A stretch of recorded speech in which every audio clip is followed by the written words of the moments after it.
하루 20분 성경 읽기 유진 피터슨의 메시지 성경. 오늘은 제 181차로 요한복음 11장부터 시작합니다. 요한복음 11장. 어떤 사람이 병이 들었다. 그는 마리아와 그 자매 마르다가 사는 마을 베다니의 나사로였다. 이 마리아는 주님의 발에 향유를 바르고 자기 머리카락으로 그 발을 닦아드린 사람이었다. 병이 든 나사로는 그녀의 오라버니였다. 두 자매는 예수께 사람을 보내 소식을 알렸다. 주님께서 사랑하시는 사람이 깊은 병이 들었습니다. 예수께서 그 소식을 듣고 말씀하셨다. 그 병은 죽을 병이 아니다. 그것은 하나님의 영광을 드러내는 기회가 될 것이다. 그 일로 하나님의 아들이 영광을 받을 것이다. 예수께서는 마르다와 그 자매 마리아와 나사로를 사랑하셨다. 그러나 나사로가 아프다는 소식을 듣고도 그분은 계시던 곳에서 이틀을 더 머무셨다.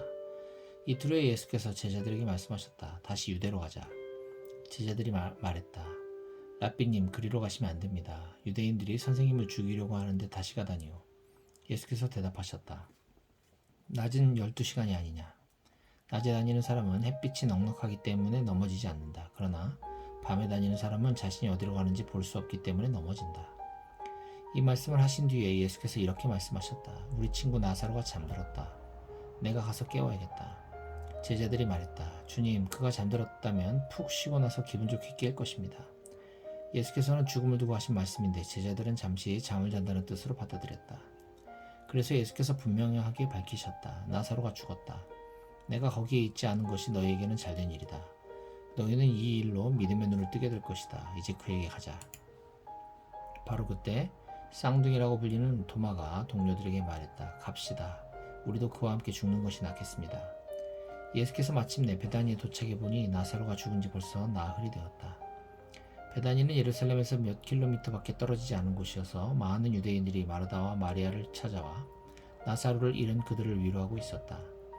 마르다는 예수께서 오신다는 소식을 듣고 그분을 마중하러 나갔고 마리아는 집에 남아 있었다. 마르다가 말했다. 주님께서 여기에 계셨더라면 제 오라버니가 죽지 않았을 것입니다. 그러나 지금이라도 주님이 구하시면 하나님께서 무엇이든지 들어주실 것을 제가 압니다. 예수께서 말씀하셨다. 내 오라버니가 다시 살아날 것이다. 마르다가 말했다. 마지막 날 부활 때에 제 오라버니가 다시 살아날 것을 제가 압니다. 마지막 날까지 기다리지 않아도 된다. 지금 이 순간에 나는 부활이요 생명이다. 나를 믿는 사람은 죽어도 살고 누구든지 살아서 나를 믿는 사람은 결코 죽지 않을 것이다. 네가 이것을 믿느냐? 믿습니다, 주님. 저는 주님이 메시아이시며 이 세상에 오신 하나님의 아들이신 것을 처음부터 믿었습니다. 이 말을 한 뒤에 마르다는 동생 마리아에게 돌아가서 귓속말로 이렇게 말했다. 선생님이 오셨는데 너를 찾으시는구나. 이 말을 들은 마리아는 벌떡 일어나 예수께 달려갔다. 예수께서는 아직 마을에 들어가지 않으시고 마르다가 마중 나왔던 곳에 계셨다. 마리아를 위로하던 유대인 친구들은 그녀가 달려가는 것을 보고 그녀가 무덤에 가서 울려는가 생각하고 따라 나섰다. 마리아는 예수께서 기다리고 계신 곳에 가서 그분 발 앞에 엎드렸다. 주님이 여기에 계시기만 했어도 제 오라버니가 죽지 않았을 것입니다. 마리아도 마리아와 함께 온 유대인들과 울었다. 그 모습을 보시고 그분 안에 깊은 분노가 북받쳐 올랐다. 예수께서 말씀하셨다. 그를 어디에 두었느냐? 사람들이 말했다. 주님 와서 보십시오. 예수께서 눈물을 흘리셨다. 유대인들이 말했다. 보시오, 저분이 그를 얼마나 깊이 사랑하셨는지. 그들 가운데 또 다른 이들이 말했다. 글쎄요, 저분이 그를 그토록 사랑했다면 왜 그가 죽지 않도록 손을 쓰지 않았을까요? 저분은 눈먼 사람의 눈을 뜨게 해준 분이지 않습니까? 예수께서 무덤에 이르렀을 때 그분 안에 다시 분노가 북받쳐 올랐다. 무덤은 산너리에 있는 소박한 굴인데 입구가 돌로 막혀 있었다. 예수께서 말씀하셨다. 돌을 치워라. 죽은 자의 누이인 마르다가 말했다. 주님, 이미 악취가 납니다. 죽은 지 나흘이 되었습니다. 예수께서 마르다의 눈을 들여다보며 말씀하셨다. 내가 믿으면 하나님의 영광을 볼 것이다. 라고 내가 말하지 않았느냐. 그러고는 어서 돌을 치워라 하고 다른 사람들에게 명하셨다. 사람들이 돌을 치우자 예수께서 하늘을 우러러보며 기도하셨다. 아버지, 내 말을 들어주시니 감사합니다. 아버지께서 언제나 들으신다는 것을 내가 압니다. 그러나 내가 이렇게 말씀드린 것은 여기 서 있는 이 사람들 때문입니다. 아버지께서 나를 보내신 것을 저들로 믿게 하려는 것입니다. 그런 다음에 예수께서 큰 소리로 외치셨다. 나사로야, 나오너라. 그러자 나사로가 나왔다. 머리에서 발끝까지 천으로 감고 얼굴에는 수건을 덮은 시신의 모습이었다. 예수께서 그들에게 말씀하셨다. 마음대로 움직이게 그를 풀어줘라. 그 사건은 마리아와 함께 있던 많은 유대인들에게 전환점이 되었다. 그들이 예수께서 하신 일을 보고 그분을 믿게 된 것이다. 그러나 몇몇 사람들이 바리새인들에게 돌아가 예수께서 하신 일을 밀고했다.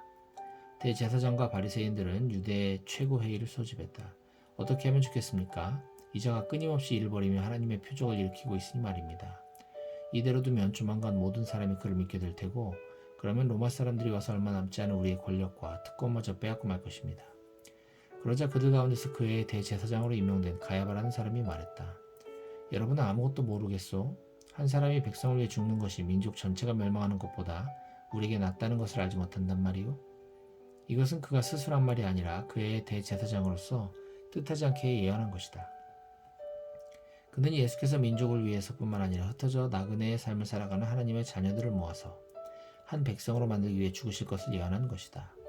그날부터 그들은 예수를 죽이기로 모의했다. 그래서 예수께서는 더 이상 유대인들 가운데 드러나게 다니지 않으셨다. 그분은 광야에 인접한 에브라임이라는 시골 마을로 물러나서 제자들과 함께 머물러 계셨다. 유대인의 유월절이 다가오고 있었다. 많은 사람들이 명절 준비를 하려고 시골에서 예루살렘으로 올라갔다. 그들은 예수에 대해 궁금해했다. 성전에 모여 선 사람들 사이에 그분에 대해 많은 이야기가 오갔다. 여러분 생각 어떻습니까? 그가 명절에 모습을 드러낼 것 같습니까? 한편 대제사장과 바리새인들은 누구든지 예수에 대한 소문을 듣거든 자신들에게 알리라는 명령을 내려두었다. 그들은 예수를 붙잡을 만반의 태세를 갖추고 있었다. 요한복음 12장. 유월절 엿새 전에 예수께서 베다니로 들어가셨다. 그곳에는 얼마 전에 죽은 자들 가운데서 살아난 나사로가 살고 있었다. 나사로와 그의 누이들이 자신들의 집에서 저녁 식사를 하자고 예수를 초대했다. 마르다는 시중 들고 나사로는 사람들과 함께 식탁에 앉아 있었다. 마리아가 아주 값비싼 향유 한 병을 가지고 들어와서 예수의 발에 붓고 자기 머리카락으로 그 발을 닦아드렸다. 향유 냄새가 집안에 가득했다. 제자들 가운데 한 사람으로 이미 그때 예수를 배반할 준비를 하고 있던 가룟 유다가 말했다. 왜 이 향유를 팔아서 그 돈을 가난한 사람들에게 주지 않습니까? 팔면 은하 300은 충분히 받을 텐데. 이렇게 말한 것은 그가 가난한 사람들을 생각해서가 아니라 도둑이었기 때문이다. 그는 일행의 공금을 맡고 있었는데 그것을 빼돌리기도 했다. 예수께서 말씀하셨다. 이 여자를 가만두어라. 그 여자는 내 장례식을 내다보고 예외를 표한 것이다.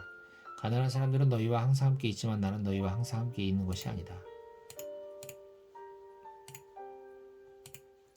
예수께서 다시 마을에 오셨다는 소문이 유대인들 사이에 퍼졌다. 사람들이 예수뿐만 아니라 죽은 자들 가운데서 살아난 나사로도 보려고 몰려왔다. 대제사장들은 나사로를 죽이기로 모의했다. 나사로 때문에 많은 유대인들이 예수를 믿었기 때문이다. 이튿날 명절을 지키러 와 있던 많은 무리가 예수께서 예루살렘에 들어오신다는 말을 들었다. 그들은 종려나무 가지를 꺾어 들고 그분을 맞으러 나가서 환호했다. 호산나 복되다 하나님의 이름으로 오시는 이여 복되다 이스라엘의 왕이여. 성경에 기록된 대로 예수께서 어린 나귀를 얻어 타셨다. 두려워하지 마라 딸 시온아. 너의 왕이 오실 모습을 보아라. 나귀 새끼를 타고 오신다. 제자들은 성경의 많은 구절이 성취된 것을 당시엔 알아채지 못했다. 그러나 예수께서 영화롭게 되신 뒤에 그들은 그분에 대해 기록된 것과 그분께 일어난 일이 일치한다는 것을 기억해냈다. 예수께서 나사로를 불러 죽은 자들 가운데서 일으키실 때에 그 자리에 있던 사람들이 자신들이 목격한 것을 이야기했다. 그들이 얼마 전에 있었던 하나님의 표적에 대해 소문을 퍼뜨렸기 때문에 환영하는 무리가 더 늘어났던 것이다. 바리새인들이 그 모습을 보고 체념하듯 말했다. 이제는 통제불능이요. 온 세상이 저자의 뒤를 따라 몰려가고 있어. 명절을 맞아 예배를 드리려고 올라온 그리스 사람들이 있었다. 그들이 갈릴리 베세다 출신인 빌립에게 다가가서 말했다. 선생님, 우리가 예수를 뵙고 싶습니다. 도와주시겠습니까? 빌립이 안드레에게 가서 말했다. 안드레와 빌립이 예수께 가서 말씀드리자 예수께서 대답하셨다. 때가 되었다. 인자가 영광을 받을 때가 되었다. 잘 들어라.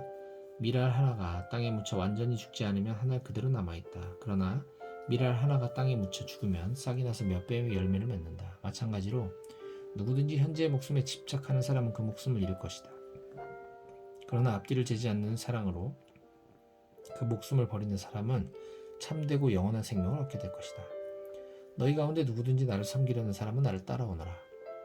나를 섬기는 사람은 내가 있는 곳에 있게 될 것이다. 누구든지 나를 섬기는 사람은 아버지께서 높여주시고 상 주실 것이다. 내 마음이 몹시 흔들리고 있다. 그러니 내가 무슨 말을 하겠느냐. 아버지, 나를 여기에서 벗어나게 해주십시오 라고 말해야겠느냐. 아니다. 나는 처음부터 이것 때문에 온 것이다. 나는 아버지의 영광을 드러내 보이십시오 라고 말하겠다. 그러자 하늘에서 한 음성이 들려왔다. 내가 이미 영화롭게 했고 앞으로도 영화롭게 할 것이다. 그 소리를 들은 무리가 말했다. 천둥소리다. 다른 사람들이 말했다. 천사가 이분께 말한 것이다. 예수께서 말씀하셨다. 이 음성은 나를 위해서가 아니라 너희를 위해서 들려온 것이다. 지금 이 순간에 세상은 위기에 처해 있다. 이제 이 세상의 통치자인 사탄이 쫓겨날 것이다. 그리고 내가 이 땅에서 들려 올라갈 때 나는 모든 사람을 이끌어 내 주위로 모을 것이다. 예수께서 이렇게 말씀하신 것은 자신이 어떤 죽임을 당할지 보여주시라는 것이었다. 우리 가운데 대답하는 소리가 들려왔다. 우리는 하나님의 율법에서 메시아가 영원히 계신다고 들었습니다. 그런데 선생님은 인자가 들려야 한다고 하시니 어째서 그래야 합니까? 선생님이 말씀하신 인자가 누구입니까? 예수께서 말씀하셨다. 빛이 너희 가운데 있는 것은 잠시뿐이다. 빛이 너희 가운데 있는 동안 다녀라. 그래서 어둠이 너희를 멸하지 못하게 하여라. 너희가 어둠 속에 다니면 자신이 어디로 가는지 알지 못한다. 빛이 너희와 함께 있는 동안 그 빛을 믿어라. 그러면 그 빛이 너희 안에 있으면서 너희 삶을 속속들이 비춰줄 것이다. 너희는 빛의 자녀가 될 것이다. 예수께서 이 모든 것을 말씀하시고 나서 몸을 숨기셨다. 예수께서 이 모든 하나님의 표적을 보여주셨건만 그들은 받아들이지도 않았고 그분을 신뢰하지도 않았다. 이 일로 예언자 이사야의 말이 옳았다는 것이 확인되었다. 하나님, 우리가 전한 말을 누가 믿었습니까? 하나님께서 팔을 뻗어 행하려고 하시건만 누가 그것을 알아보았습니까? 처음에 그들은 믿으려 하지 않았고 나중에는 믿을 수도 없었다. 이 또한 이사야가 말한 것과 같았다. 그들의 눈은 멀었고 그들의 마음은 완고해졌으니 이는 그들이 눈으로 보고 마음으로 깨달아서 나 하나님께로 돌아와 내게 고침을 받지 못하게 하려는 것이다. 이것은 이사야가 메시아를 통해 폭포수처럼 쏟아지는 하나님의 빛을 스치듯 보고 나서 한 말이다. 한편 지도자들 가운데서도 상당수가 믿었다. 그러나 바리새인들 때문에 자신들의 믿음을 밖으로 드러내지는 않았는데 회당에서 쫓겨날까봐 두려웠기 때문이다. 그들은 위기의 순간에 하나님의 영광보다는 사람의 인정을 받는 것에 더 신경을 썼던 것이다. 예수께서 이 모든 말씀의 결론으로 이렇게 외치셨다.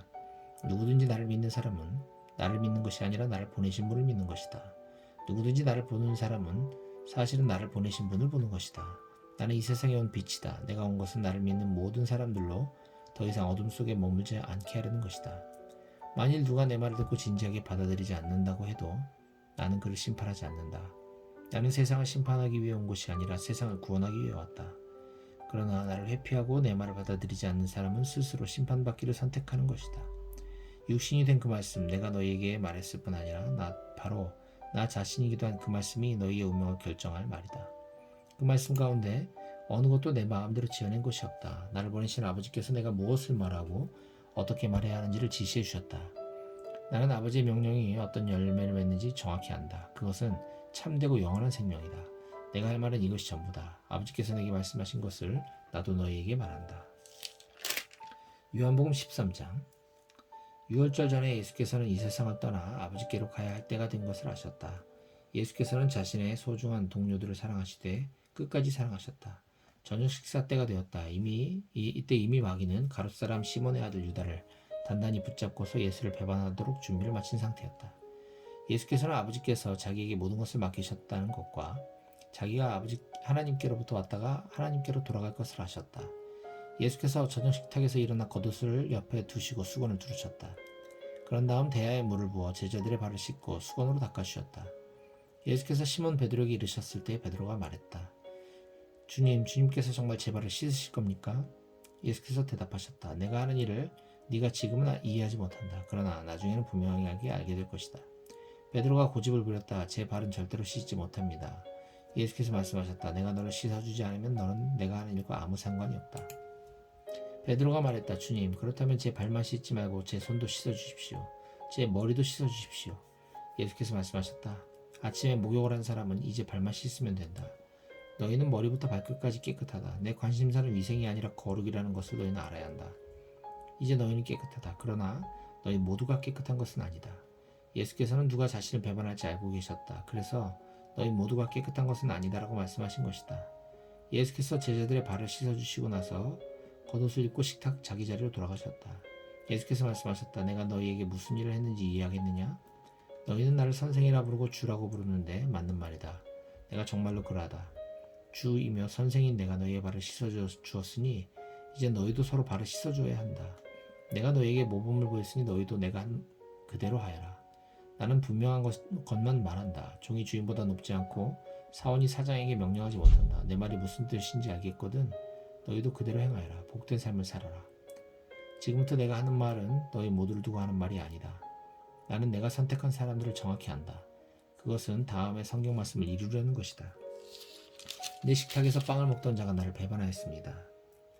내가 이 모든 것을 너에게 미리 말해두는 것은 그 일이 일어날 때에 내가 누구인지를 너희로 믿게 하려는 것이다. 너희는 이것을 바로 알고 있어야 한다. 내가 보내는 사람을 맞아들이면 나를 맞아들이는 것과 같고 나를 맞아들이면 나를 보내신 분을 맞아들이는 것과 같다. 예수께서 이 말씀을 하시고 나서 근심하는 기색으로 그 이유를 말씀하셨다. 너희 가운데 한 사람이 나를 배반할 것이다. 제자들은 예수께서 도대체 누구를 두고 하시는 말씀인지 궁금해서 서로 둘러보았다. 제자들 가운데 한 사람, 곧 예수께서 깊이 사랑하시는 제자가 그분의 어깨에 머리를 기대고 있었다. 베드로가 그에게 멈칫하여 예수께서 누구를 두고 말씀하시는 것인지 물어보게 했다. 그래서 가장 가까이 있던 그 제자가 물었다. 주님, 그가 누구입니까? 예수께서 말씀하셨다. 내가 이 빵 조각을 적셔서 주는 사람이 바로 그다. 그러고는 빵 조각을 적셔서 가룟 사람 시몬의 아들 유다에게 주었다. 유다가 그 빵을 받자마자 사탄이 그에게 들어갔다. 예수께서 말씀하셨다. 네가 하려고 하는 일을 하여라. 어서 마무리 지어라. 저녁 식탁에 둘러앉은 사람들 가운데 왜 예수께서 유다에게 그런 말씀을 하시는지 아는 사람이 아무도 없었다. 어떤 제자는 유다가 공금을 맡고 있었으므로 예수께서 그에게 명절에 필요한 것을 사라고 하셨거나 가난한 사람들에게 뭔가를 주라고 하신 것이려니 생각했다. 유다는 빵 조각을 받고 그 자리를 떠났다. 밤이었다. 유다가 떠나가자 예수께서 말씀하셨다. 이제 인자가 누구인지 드러났고 하나님이 어떤 분이신지도 인자 안에서 드러났다. 인자 안에서 하나님이 드러나시는 순간에 하나님의 영광이 드러날 것이다. 하나님께서 인자를 영화롭게 하심으로 그분 자신도 영광을 받으실 것이다. 자녀들아, 내가 너희와 함께 있는 것도 잠시뿐이다. 너희는 나를 찾을 것이나 내가 유대인들에게 말한 것처럼 너희에게도 말한다. 내가 가는 곳에 너희는 올 수 없다. 내가 너희에게 새 계명을 준다. 서로 사랑하여라. 내가 너희를 사랑한 것 같이 너희도 서로 사랑하여라. 너희가 서로 사랑할 때 모든 사람이 그 모습을 보고 너희가 내 제자인 것을 알게 될 것이다. 시몬 베드로가 물었다. 주님, 어디로 가십니까? 예수께서 대답하셨다. 내가 가려는 곳에 네가 지금은 따라올 수 없다. 그러나 나중에는 따라오게 될 것이다. 베드로가 말했다. 주님, 왜 지금은 따라갈 수 없습니까? 주님을 위해서라면 제 목숨까지도 버리겠습니다. 정말이냐? 나를 위해 내 목숨을 버리겠다는 말이냐? 그러나 너는 수탉이 울기 전에 나를 3번 부인할 것이다. 요한복음 14장. 너희는 이 일로 당황하지 마라. 너희는 하나님을 믿지 않느냐? 그렇다면 또한 나를 믿어라. 내 아버지 집에는 너희를 위해 예비된 방이 많다. 그렇지 않으면 내가 너희 방을 마련하러 간다고 말했겠느냐? 내가 가서 너희 방을 마련하면 다시 와서 너희를 데려가 내가 사는 곳에 너희도 같이 살게 하겠다. 너희는 내가 가는 길을 이미 알고 있다. 도마가 말했다. 주님, 저희는 주님이 어디로 가시는지 알지 못합니다. 그런데 어떻게 우리가 그 길을 안다고 생각하십니까? 예수께서 말씀하셨다. 내가 길이요 진리요 생명이다. 나를 떠나서는 그 누구도 아버지께 갈 수 없다. 너희가 정말로 나를 안다면 내 아버지도 알게 될 것이다. 이제부터 너희는 그분을 아는 것이나 다름없다. 너희는 그분을 뵙기까지 했다. 빌립이 말했다. 주님, 저에게 아버지를 보여주십시오. 그러면 저희가 만족하겠습니다. 빌립아, 내가 지금까지 나와 함께 지냈으면서 아직도 모르겠느냐? 나를 보는 것은 곧 아버지를 보는 것이다. 그런데 어떻게 아버지가 어디 계십니까? 하고 묻는 것이냐? 내가 아버지 안에 있고 아버지께서 내 안에 계신다는 것을 너는 믿지 않는 것이냐? 내가 너에게 하는 말은 단지 말에 불과한 것이 아니다. 나는 내 뜻대로 말을 지어내지 않는다. 내 안에 계신 아버지께서 내 말 한마디 한마디를 하나님의 일로 정교하게 만들어내신다. 내가 아버지 안에 있고 내 아버지께서 내 안에 계신다고 한 내 말을 믿어라. 믿지 못하였거든 너희 눈으로 본 이 일이라도 믿어라. 나를 신뢰하는 사람은 내가 하는 일을 할 뿐 아니라 더 큰 일도 하게 될 것이다. 내가 아버지께로 가서 내가 한 것과 똑같은 일을 너희도 하게 할 것이기 때문이다. 너희는 기대해도 좋다. 이제부터 내가 누구이며 내가 무슨 일을 하는지 너희가 믿고 무엇이든지 구하면 내가 다 이루어주겠다. 그리하여 아들 안에서 아버지가 어떤 분이신지 훤히 드러나게 하겠다. 정말이다. 너희가 무엇이든지 이 방법대로 구하면 내가 다 이루어주겠다. 너희가 나를 사랑하면 내 말대로 행하여 너희의 사랑을 나타내 보여라. 내가 아버지께 말씀드려 너희에게 또 다른 친구이신 성령을 보내시게 하겠다. 그분은 너희와 영원히 함께 계실 것이다. 친구이신 그분은 진리의 성령이시다. 하나님을 모르는 세상은 그분을 알아보는 눈도 없고 무엇을 찾아야 할지도 모르기 때문에 그분을 맞아들이지 못한다. 그러나 너희는 이미 그분을 알고 있다. 그분이 지금까지 너희와 함께 계셨고 앞으로도 너희 안에 계실 것이기 때문이다. 나는 너희를 고아로 버려두지 않겠다. 내가 다시 오겠다. 이제 잠시 후면 세상은 더 이상 나를 보지 못하겠지만 너희는 나를 보게 될 것이다. 내가 살아있고 너희도 살아날 것이기 때문이다. 그때가 되면 너희는 내가 아버지 안에 있고 너희가 내 안에 있으며 내가 너희 안에 있음을 확실히 알게 될 것이다. 내 계명을 알고 지키는 사람이야말로 나를 사랑하는 사람이다. 나를 사랑하는 사람은 내 아버지께 사랑을 받을 것이다. 나도 그를 사랑하고 그에게 나를 분명히 드러내 보일 것이다. 가룟 사람이 아닌 유다가 말했다. 주님, 저에게는 주님 자신을 드러내시고 세상에는 드러내지 않으시겠다니 무슨 이유입니까? 예수께서 말씀하셨다. 사랑이 없는 세상은 앞을 보지 못하는 세상이기 때문이다. 누구든지 나를 사랑하는 사람은 내 말을 정성껏 지킬 것이고 내 아버지께서 그를 사랑하실 것이다. 아버지와 나는 그와 이웃이 될 것이다. 나를 사랑하지 않는 것은 곧 내 말을 지키지 않는 뜻이다. 너희가 듣고 있는 이 메시지는 나의 것이 아니라 나를 보내신 아버지의 메시지다. 내가 아직 너희와 함께 있을 동안에는 이것들을 말한다. 그러나 아버지께서 나의 요청으로 보내실 친구이신 성령께서 모든 것을 너에게 분명히 알려주실 것이다. 또한 내가 너에게 말한 모든 것을 생각나게 해주실 것이다. 나는 너희를 떠나면서 온전한 선물을 주고 간다. 그것은 평화다. 나는 너희가 홀로 남겨지고 버림받고 빼앗겼다는 느낌이 들지 않게 떠날 것이다. 그러니 당황하지 마라. 불안해하지 마라. 너희는 내가 갔다가 다시 오겠다고 한 말을 들었다. 너희가 나를 사랑한다면 내가 아버지께로 가는 것을 기뻐할 것이다. 아버지는 내 삶의 목표이자 목적이기 때문이다. 나는 그 일이 일어나기 전에 너에게 미리 말했다. 그것은 그 일이 일어날 때 그 일이 확증되어 나를 믿는 너희 믿음이 깊어지게 하려는 것이다. 이제 나는 너희와 더 이상의 이야기를 하지 않겠다. 하나님을 모르는 이 세상의 우두머리가 공격해 오기 때문이다. 하지만 걱정하지 마라. 그는 나를 책잡을 것도 없고 그는 내게 아무런 권리도 없다. 내가 아버지를 얼마나 철저히 사랑하는지 세상에 알게 하려고 나는 마지막 하나까지도 내 아버지의 지시대로 따르고 있다. 일어나 가자. 여기를 떠날 때가 되었다.